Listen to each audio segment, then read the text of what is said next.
할렐루야. 지금부터 11월 29일 경건의 시간을 시작하겠습니다. 다 같이 찬송가 419장을 찬송하겠습니다.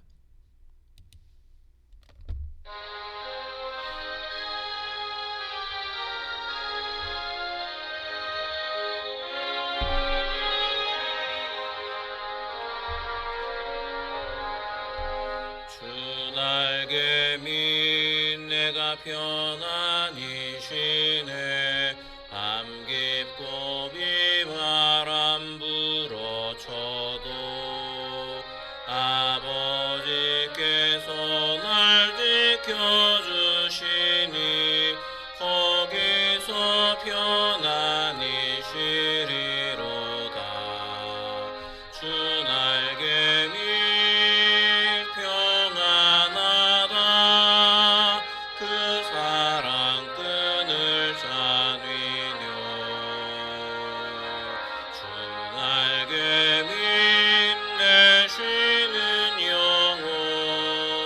영원히 거기서 살리.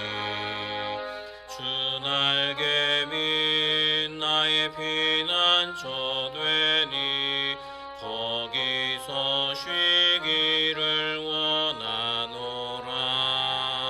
세상이 나를 위로치 못하나 거기서 평화를 누리리라.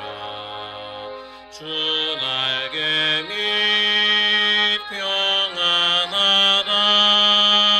그 사랑 끈을 잡으며 주 날개 밑 내 쉬는 영원히 거기서 살리.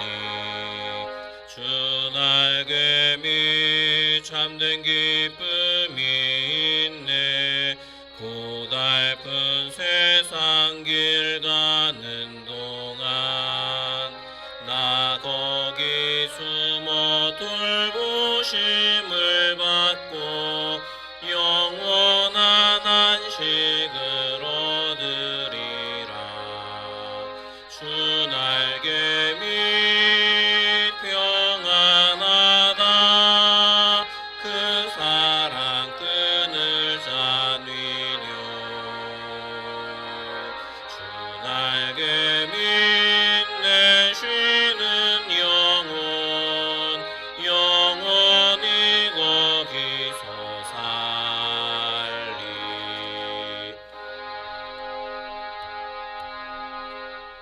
사도신경으로 신앙 고백합니다. 전능하사 천지를 만드신 하나님 아버지를 내가 믿사오며 그 외아들 우리 주 예수 그리스도를 믿사오니 이는 성령으로 잉태하사 동정녀 마리아에게 나시고 본디오 빌라도에게 고난을 받으사 십자가에 못 박혀 죽으시고 장사한 지 사흘 만에 죽은 자 가운데서 다시 살아나시며 하늘에 오르사 전능하신 하나님 우편에 앉아 계시다가 저리로서 산자와 죽은 자를 심판하러 오시리라.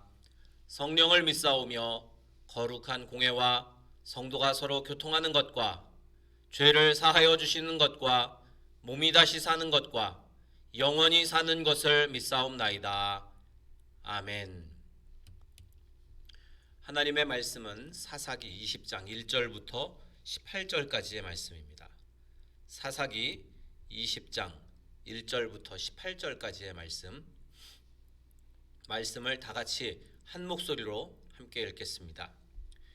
이에 모든 이스라엘 자손이 단에서부터 브엘세바까지와 길르앗 땅에서 나와서 그 회중이 일제히 미스바에서 여호와 앞에 모였으니 온 백성의 어른 곧 이스라엘 모든 지파의 어른들은 하나님 백성의 총회에 섰고 칼을 빼는 보병은 40만 명이었으며 이스라엘 자손이 미스바에 올라간 것을 베냐민 자손이 들었더라.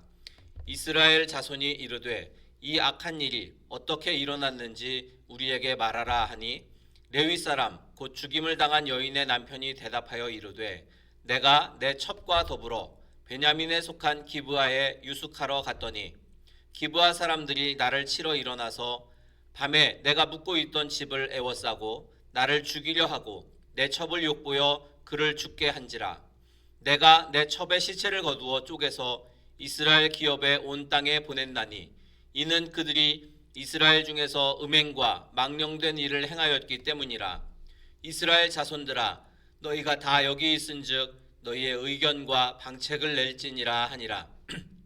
모든 백성이 일제히 일어나 이르되 우리가 한 사람도 자기 장막으로 돌아가지 말며 한 사람도 자기 집으로 들어가지 말고 우리가 이제 기브아 사람에게 이렇게 행하리니 곧 제비를 뽑아서 그들을 치되 우리가 이스라엘 모든 지파 중에서 100명의 10명, 1000명의 100명, 10,000명의 1000명을 뽑아 그 백성을 위하여 양식을 준비하고 그들에게 베냐민의 기브아에 가서 그 무리가 이스라엘 중에서 망령된 일을 행한 대로 징계하게 하리라 하니라.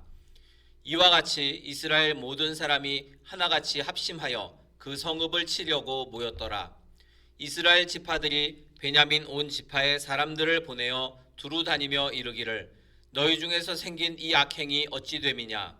그런즉 이제 기브아 사람들 곧 그 불량배들을 우리에게 넘겨주어서 우리가 그들을 죽여 이스라엘 중에서 악을 제거하여 버리게 하라 하나 베냐민 자손이 그들의 형제 이스라엘 자손의 말을 듣지 아니하고 도리어 성읍들로부터 기브아에 모이고 나가서 이스라엘 자손과 싸우고자 하니라.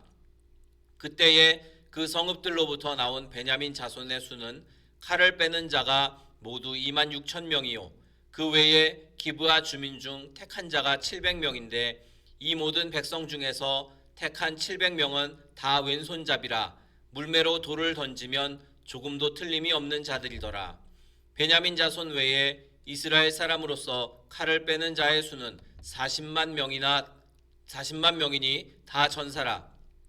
이스라엘 자손이 일어나 베델에 올라가서 하나님께 여쭈어 이르되 우리 중에 누가 먼저 올라가서 베냐민 자손과 싸우리이까 하니 여호와께서 말씀하시되 유다가 먼저 갈지니라 하시니라. 아멘. 오늘 말씀의 제목은 하나님이 원하시는 바른 교회라는 제목입니다. 하나님께서 원하시는 교회, 그 모습은 어떤 교회일까요? 하나님을 떠나서 타락할 대로 타락한 이 사사시대의 이스라엘의 모습, 그것을 우리가 타산지석 삼아서 교회가 지녀야 할 진정한 모습이 무엇인지를 말씀을 통해서 살펴보고자 합니다.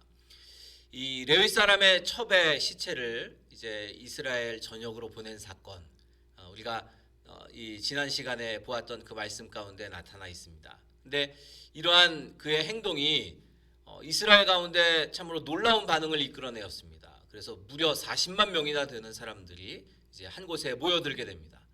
그렇게 모인 이스라엘 백성에게 이 레위 사람은 자기에게 유리하도록 이 이야기를 약간 왜곡해서 그렇게 전달을 합니다. 레위 사람의 말은 그 일어난 일을 사실 그대로 알지 못하는 이스라엘 사람들에게는 실제와 전혀 다른 상황을 상상하게 만들었습니다. 그러니까 원래 일어났던 사건보다 더 이제 모든 일들을 자기의 뜻에 맞게 그렇게 각색했다라고 생각하면 되겠습니다. 그들은 여인의 죽음에 레위 사람이 감당해야 할 책임이 있다라는 사실을 전혀 알지 못한 채 이 사건을 해석하고 접하고 있습니다. 하나님께서 진정 원하시는 교회는 어떤 교회인가? 이 개인이 사리사욕을 추구하지 않는 그러한 교회가 바로 하나님이 원하시는 교회입니다.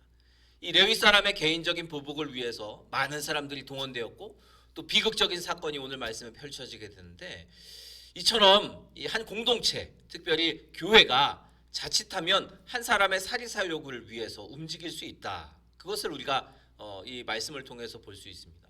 무엇보다도 교회의 지도자인 목회자들이 자신의 사리사욕을 위해서 교회를 악용하지 않도록 그렇게 기도해야 할 것이고 또 교회의 중직들도 마찬가지입니다. 이런 유혹에 빠지지 않도록 항상 주의하고 깨어 있어야 합니다.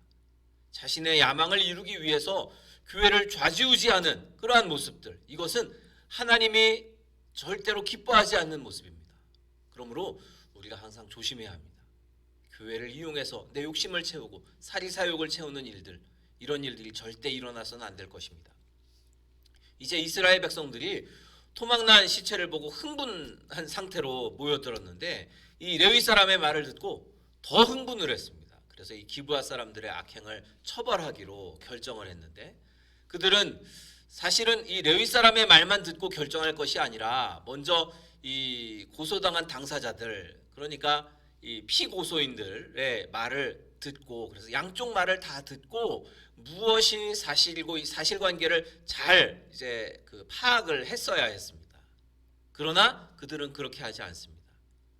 이미 심각한 분열을 겪었던 이스라엘로서는 이 오랜만에 이루어진 단합을 이용해서 베냐민 지파를 직접 처단하고 심판하려고 그렇게 의도한 것입니다.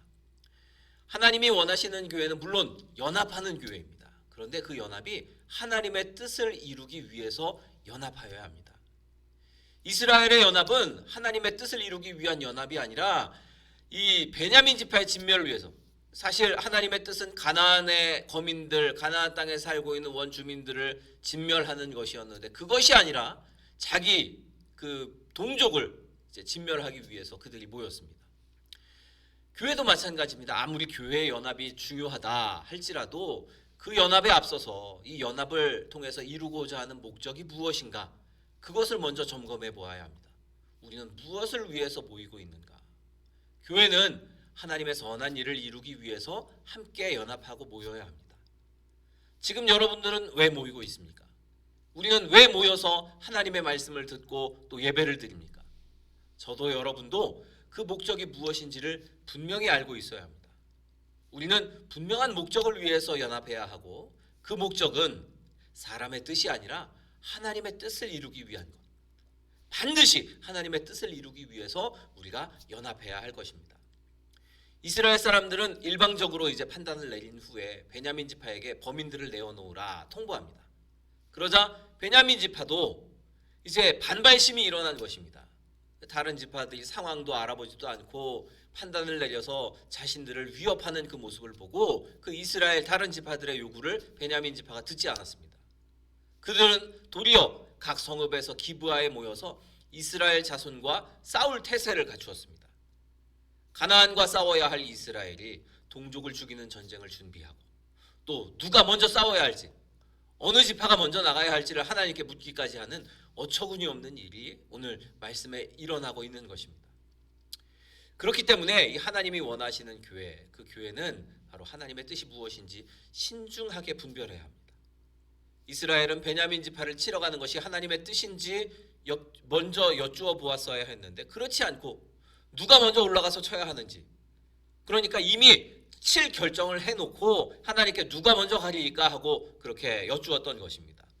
오늘날에도 많은 사람들이 자신의 생각과 계획이 하나님의 뜻이라고 속단하면서 확신합니다. 이게 너무나 무서운 발상이고 위험한 발상입니다. 그러므로 우리가 무엇을 계획하고 행동하기 전에 먼저 하나님 앞에 기도해야 합니다. 과연 그 일이 하나님의 뜻인지 하나님의 말씀인 성경에 비추어 보면서 신중하게 우리가 분별해야 합니다. 우리는 함께 힘을 모으고 연합해서 하나님이 원하시는 그러한 교회의 모습, 모범적인 교회의 모습을 세워가야 하는데, 이 하나님의 선하신 뜻을 우리가 분별하고 그 일을 위해서, 그 하나님의 뜻을 위해서 온 성도가 연합하는 교회, 그러한 교회들이 이 땅에 많이 세워지기를 간절히 소망하는 마음으로 그렇게 기도해야 할 것입니다. 오늘 우리 교회가 그렇게 하나님의 뜻을 이루는 교회가 되기를 바라고, 또 우리 대한민국이, 또 한국 교회가 그렇게 하나님의 뜻을 이루어드리는 일에 쓰임받기를 주님의 이름으로 축원합니다. 우리 찬송가 419장 다시 한번 찬양하고 통성으로 기도하시다가 자유롭게 마치도록 하겠습니다. 찬송가 419장 찬양하고 통성으로 기도하실 때 오늘 말씀을 기억하면서 우리가 항상 하나님의 뜻을 잘 분별하고 주의 뜻대로 살아가는 교회와 성도가 되게 하소서 기도하시고, 또 우리 교회를 위해서, 그리고 우리 교회 몸이 아픈 분들을 위해, 그리고 우리 나라 민족을 위해서도 통성으로 기도하시다가 자유롭게 마치도록 하겠습니다. 찬송가 419장입니다.